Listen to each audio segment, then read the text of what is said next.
అయోధ్యలో ఒక అతను ఉండేవాడు. సో తను చాలా బద్ధకంగా ఉన్నాడనమాట, చాలా లేజీ. సో ఎల్లప్పుడు తను భోజనం తినుకోవాలి, భోజనం తినాలి, పడుకోవాలి, పని ఏం చేసేవాడు కాదు. సో మొత్తం మీద ఆ ఇంట్లో ఉన్న వాళ్ళందరికీ విసుకొచ్చేసి, బాబు నువ్వు ఏదైనా ఆశ్రమం జాయిన్ అయిపో, ఎలాగో ఇంట్లో ఏం పని చేయట్లేదు, మాకు నీతో బెజార్ వచ్చేసింది. సో మొత్తం మీద తను అనుకున్నాడు, సరే అయితే నేను ఏదో ఒక ఆశ్రమం జాయిన్ అయిపోతాను ఎందుకు అని. తను వెతుకుంటున్నాడు అయోధ్యలో ఏ ఆశ్రమం జాయిన్ అవ్వాలి ఎక్కడికైనా. మొత్తం మీద ఒక ఆశ్రమంలో తను ఏం గమనించాడంటే, ఓ గురుగారు ఉన్నారు. ఆ గురుగారు చాలా లావుగా ఉన్నారనమాట. తను అనుకున్నాడు, ఈ గురుగారు బాగున్నారు, లావుగా ఉన్నారు, బహుశా ఈ ఆశ్రమంలో మంచి భోజనం పెడుతున్నారు, ఇక్కడ జాయిన్ అయిపోతే బాగుంది.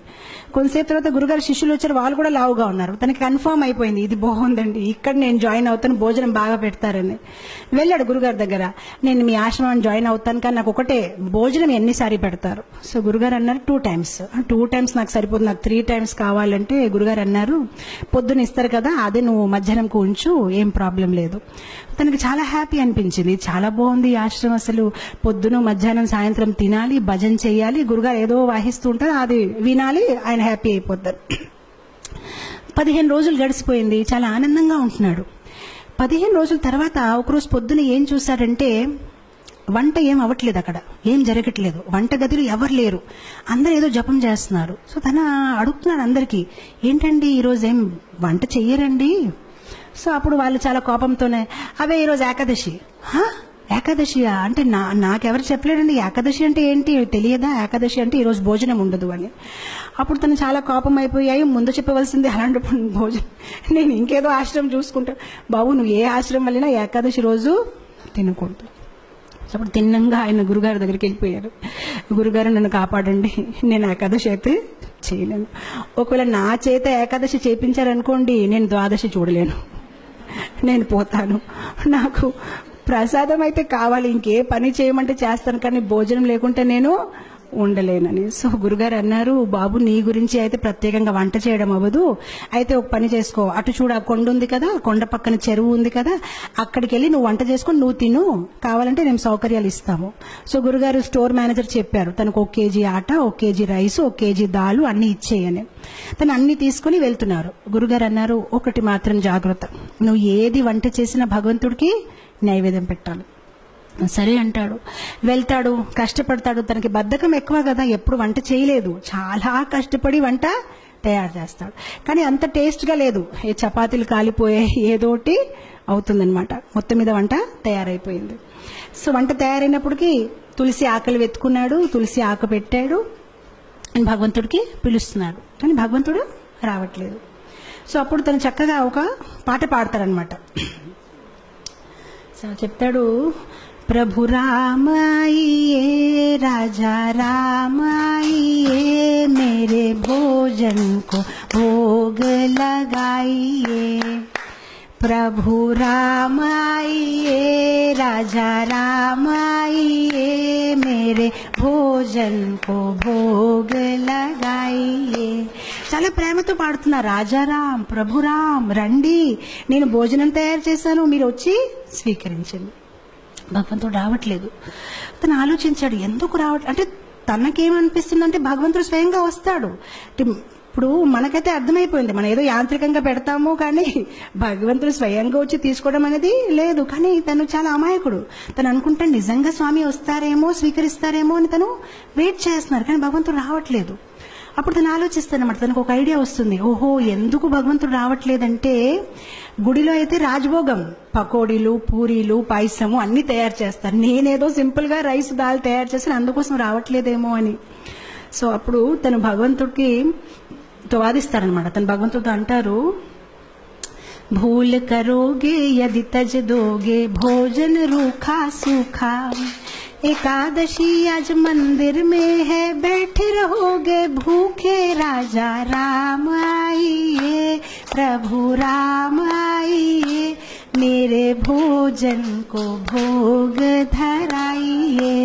సో తను అంటాడు, బహుశా మీరు అనుకుంటున్నారు ఇతని దగ్గర ఎందుకు వెళ్ళాలి, నేను చక్కగా గుడికి వెళ్ళి అక్కడ పూరీలు పకోడాలు తింటాను, కానీ తప్పు చేస్తున్నారు, గుడిలో ఏకాదశి ఉంది, ఆకలిగా కూర్చుంటారు, ఏమీ దొరకదు, కనీసం నేను ఎంతో కొంత పెడుతున్నాను, వచ్చి తీసుకోండి, అది కూడా మిగలదు అని. ఎప్పుడైతే ఇలా పాడడం మొదలు పెట్టారు భగవంతుడు నవ్వు వస్తుంది. సో భగవంతుడు సీతామాతతో అన్నారు, సరే రా తినేసి వద్దామని. సో సీతామాతని తీసుకుని భగవంతుడు వెళ్తారనమాట అక్కడ నైవేద్యం తీసుకోవడానికి. ఎప్పుడైతే భగవంతుడు వస్తారో తను భగవంతుని చూసి ఆనందించడు.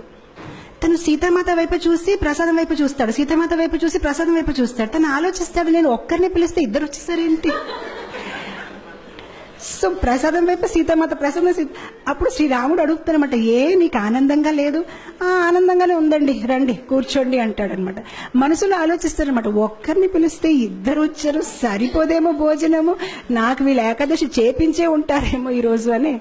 సో మొత్తం మీద భోజనం పెడతారు, వాళ్ళిద్దరు తింటారు, హ్యాపీగా వెళ్ళిపోతారు, తిని ఏకాదశి చేసుకుంటారు. ఎందుకంటే ఇంకేం మిగిలేదు. ఇంకో 15 రోజులు గడిచిపోతాయి, మళ్ళీ ఏకాదశి వస్తుంది. ఈసారి తన గురుగారికి చెప్తాడనమాట, గురుగారు 1 కేజీ ఆట సరిపోవట్లేదు, 2 భగవాన్లు వస్తున్నారు, మీరు 1 భగవాన్ 2 వస్తున్నారు, ఇంకా కొంచెం ఇవ్వండి. గురుగారు అనుకుంటారు, తిని కొంచెం లావుగా ఉన్నాడు కదా, భోజనం ఎక్కువ కావాలి, ఏం మాట్లాడుతున్నారు ఏంటో, సరే తీసుకువెళ్ళి ఇంకా కొంచెం ఆట, ఇంకా కొంచెం దాల్ అంటారు. ఈసారి తీసుకువెళ్తాడు, చక్కగా వంట చేస్తాడు, తులసి ఆకులు పెడతాడు, మళ్ళీ స్టార్ట్ చేస్తాడు. ఈసారి భజన్ మార్చేస్తాడు, రాజా రామ ఆయియే సీతా రామ ఆయియే మేరే భోజన్ కో భోగ ధరాయియే. ఈసారి ఇద్దరిని పిలిచాడు, రాజారామ రండి, సీతారామ రండి. భగవంతుడు ప్రత్యక్షం అయిపోతారు. కానీ ఈసారి లక్ష్మణ్ని తీసుకొస్తారు. సో భగవంతుడు అంటారు, నీకు ఆనందంగా లేదా? మేము వచ్చేసామంటే ఆనందంగానే ఉందండి, కానీ లక్ష్మణ్ వైపు చూస్తారు, ప్రసాదం వైపు చూస్తారు, లక్ష్మణ్ వైపు చూస్తారు. ఇద్దరిని పిలిస్తే 3 వచ్చారు. ఈసారి కూడా నా ఏకాదశి అయిపోయింది, నాకేం మిగలదు అని. అయితే రండి కూర్చోండి భోజనం పెడతానని భోజనం పెడతారు, భగవంతుడు తింటారు, వెళ్ళిపోతారు. తను అనుకుంటారు, సరే అయితే నెక్స్ట్ టైం నుంచి 3 పీపుల్. మళ్ళీ వెళ్తారు గురుగారి దగ్గర, గురుగారు కొంచెం ఇది సరిపోవట్లేదు. సరే గురుగారు ఒప్పుకుంటారు, సరే ఇవ్వండి, మేబీ సాయంత్రం పూట మళ్ళీ తింటాడేమో అని. ఈసారి మళ్ళీ పాటలు పాడడం, ఏకాదశి రోజు వెళ్ళాడు, వంట చేశాడు, తులసి పెట్టాడు. రాజా రామాయియే సీతారామాయియే లక్ష్మణ్ సాథ్ లాయియే మేరే భోజన్ కో భోగ్ ధరాయియే. వచ్చేస్తారు సీతారాం, లక్ష్మణ్ అండ్ హనుమాన్. ఇతను మళ్ళీ భోజనం వైపు చూస్తారు, హనుమాన్ వైపు చూస్తారు, భోజనం వైపు చూస్తారు, హనుమాన్ వైపు చూస్తారు. ఇదేం పద్ధతి కాదు, ఒక్కరు పిలిస్తే ఇద్దరు, ఇద్దరు పిలిస్తే ముగ్గురు, ముగ్గురు పిలిస్తే 4. శ్రీరాముడు మళ్ళీ అడుగుతారు, నీకు సంతోషంగా లేదు? చాలా సంతోషంగా ఉంది, రండి కూర్చోండి అంటాడు, భోజనం పెడతారు. ఈసారి ఎప్పుడైతే సీతారాం ప్రసాదం అన్ని తినేసి వెళ్ళిపోతున్నారు, అప్పుడు తను అడుగుతాడు, ఏమంటే ఏం అనుకోకపోతే నెక్స్ట్ టైం ఎంతమంది వస్తారండి? మీరు ముందు నుంచి చెప్తే నేను కొంచెం, అంటే నాకు 4 ఏకాదశులు అయిపోయాయి, కనీసం నేను కొంచెం ఎక్కువ తెచ్చేస్తానంటే శ్రీరాముడు ఏం చెప్పరు, నవ్వుతూ వెళ్ళిపోతారనమాట. తను ఆలోచిస్తారు, సరే నేను ఏదో ఒకటి చెయ్యాలి, ఎందుకంటే కుటుంబ సహితం వచ్చేస్తున్నారని. మనం మ్యారేజ్ కార్డులో కూడా 1 పెడితే 1 వస్తారు, కానీ ఇద్దరు, ఇదేంటి ఇలా ఉందని. తర్వాత ఏకాదశి రోజు మళ్ళీ గురుగారు చెప్తారు, నాకు 10 కేజీ ఆటలు కావాలి, 10 కేజీ రైస్ కావాలి. గురుగారు అనుకుంటారు, ఇదేదో ప్రాబ్లం ఉంది, బహుశా తను అమ్మేస్తున్నాడేమో, ఎంత ఎవరు తినలేరు, తప్పకుండా అమ్మేస్తున్నాడు. సో గురుగారు అంటారు శిష్యులతోనే, పర్వాలేదు తను అడిగింది ఇచ్చేయండి, తర్వాత మన పని చూద్దామని ఇచ్చేస్తారు. ఇప్పుడు గురుగారు అంటారు శిష్యులతోనే, మనం ఏం చేద్దామంటే కొంతసేపు తర్వాత వెనక వెళ్ళి చూద్దాం, ఎక్కడ అమ్ముతున్నారు, ఏ షాప్ లో వెళ్ళి అమ్ముతున్నాడు. ఈసారి వెళ్ళాడు, తను సామాన్లన్నీ దింపాడు, కానీ వంట చేయలేదు. వంట చేయకుండా పాటలు పాడడం మొదలు పెట్టారు. సీతారామాయియే రాజా రామాయియే లక్ష్మణ సాథ్ లాయియే హనుమాన్ లాయి మేరే భోజన్ కో భోగ ధరాయియే. వచ్చారు సీతారామ, లక్ష్మణ్, హనుమాన్, భరత్, శత్రుఘ్న, కౌశల్య, సుమిత్ర, కైకేయి, మొత్తం పరివార కుటుంబం అందరూ వచ్చేసారనమాట. సో అప్పుడు వచ్చేసి, బాబు మేము వచ్చేసామని. సో అతను అందరు లెక్క పెట్టుకుంటున్నారు, వచ్చారు, చాలా మంది వచ్చారు. సో ఇప్పుడు భగవంతుడు అన్నారు, ప్రసాదం ఎక్కడుంది? సో అప్పుడు తిని అన్నాడు, నేనెందుకు వంట చేయాలి, నేను చేస్తాను, మీరు తినేసి వెళ్ళిపోతాను, నాకేది మిగలదు, అదిగో అక్కడ ఉంది, మీరు వంట చేయండి, తినేసి వెళ్ళిపోండి, ఎలాగో నాకేమి దొరకదు, గత కొన్ని ఏకాదశి నుంచి నేను ఏకాదశి చేస్తున్నాను, అక్కడ ఉండి వంట చేసి తినేసి వెళ్ళిపోండి. ఇంకా తనకి కోపం వచ్చేసి చెట్టు కింద పడుకుంటాడు, ఇంక లాభం లేదు, వీళ్ళు ఎప్పుడు చెప్పినా మొత్తం కుటుంబం తీసుకు వచ్చేస్తారు. సో శ్రీరాముడు అంటారు సరే అయితే.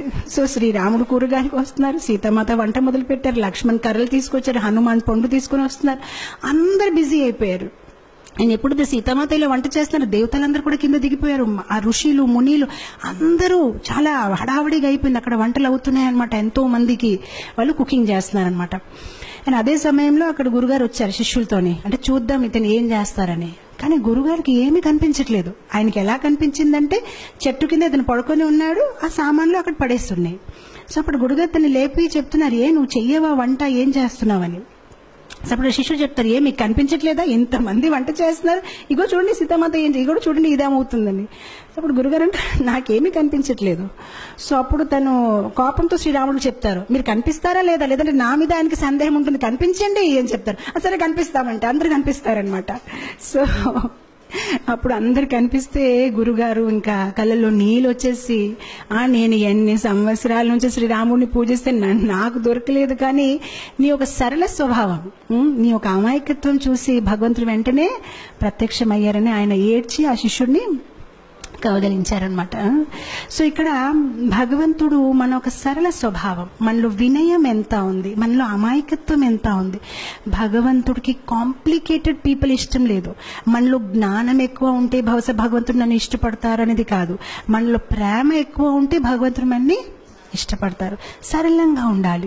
చెప్పాలంటే భగవంతుడికి ఎలాంటి పీపుల్ ఇష్టం, చైల్డ్ లైక్ ఇన్నోసెన్స్. ఎవరిలో అయితే ఎక్కువ హిపోక్రసీ, ఎక్కువ ఆలోచనలు లేదు, చాలా సింపుల్ హార్టెడ్ ఉంటారు, అలాంటి వాళ్ళని భగవంతుడు ఇష్టపడతారు.